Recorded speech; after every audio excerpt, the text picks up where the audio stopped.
దేవుని ఘనమైన నామమునకు స్తోత్రం కలుగునుగాక.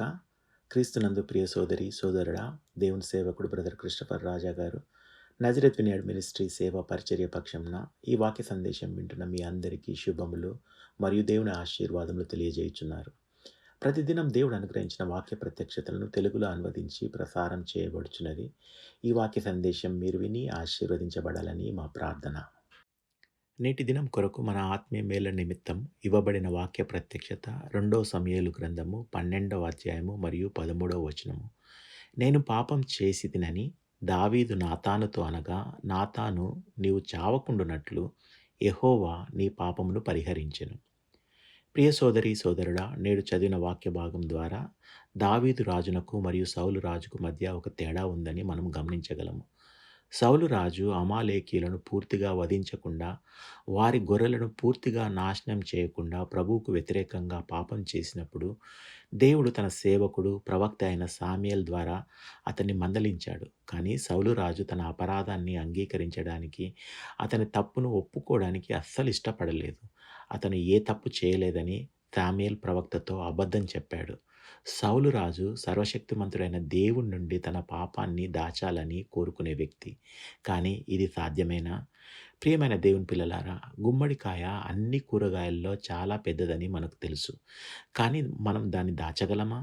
మన రొట్టెల గంపలో కానీ, మన కళ్ళలో కానీ దాన్ని దాచడానికి సాధ్యమేనా? ఇది అస్సలు సాధ్యం కాదు.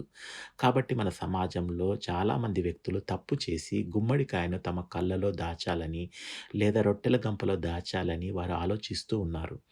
పిల్లి కళ్ళు మూసుకుంటే ప్రపంచం మొత్తం చీకటిగా ఉందని భావిస్తుంది. ఇది సాధ్యమేనా?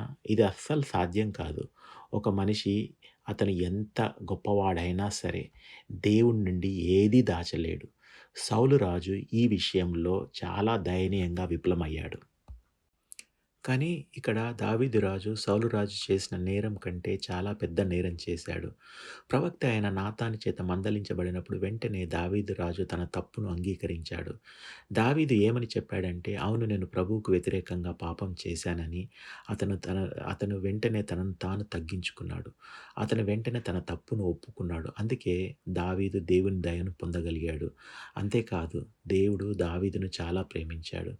దావీదు తనకున్న తగ్గింపు స్వభావం బట్టి తన జీవితాంతం వరకు ఇశ్రాయేలుకు రాజుగా ఉండటానికి కారణమైంది.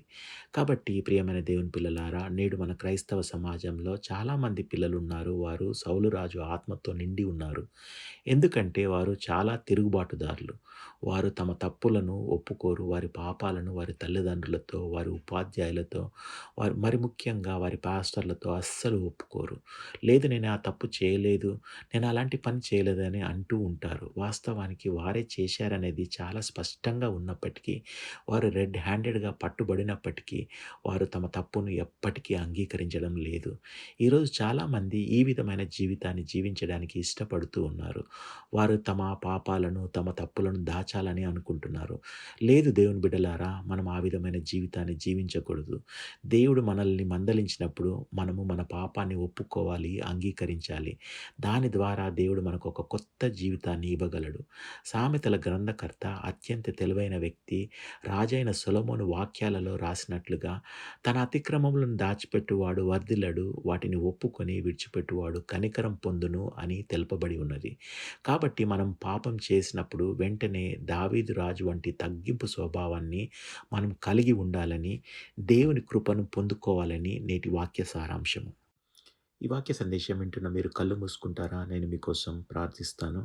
అబ్బా, పరలోకమందున్న మా తండ్రి, మేము తప్పు చేసినప్పుడు వాటిని దాచిపెట్టకుండా నీ పాదాల దగ్గర ఒప్పుకొని వాటిని విడిచిపెట్టడానికి మీరే సహాయం చేయమని అడుగుతున్నాం తండ్రి. ఈ ప్రార్థనలో ఏకీభవిస్తున్న సోదరి, సహోదరుణ్ణి మీరు తాకండి.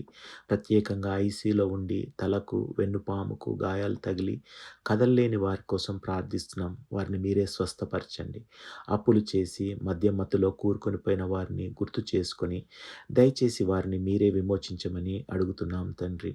పిల్లల కోసం చాలా కాలం వేచి ఉన్న వ్యక్తులందరినీ మీరు గుర్తు చేసుకొని దయచేసి యేసు నామంలో వారికి సహాయం చేయమని ప్రార్థిస్తున్నాం తండ్రి. ఆమెన్. దేవుడు ఈరోజు మనకు తోడుగా ఉండి మన కోసం ఒక అద్భుతం చేస్తాడు. ఆమెన్.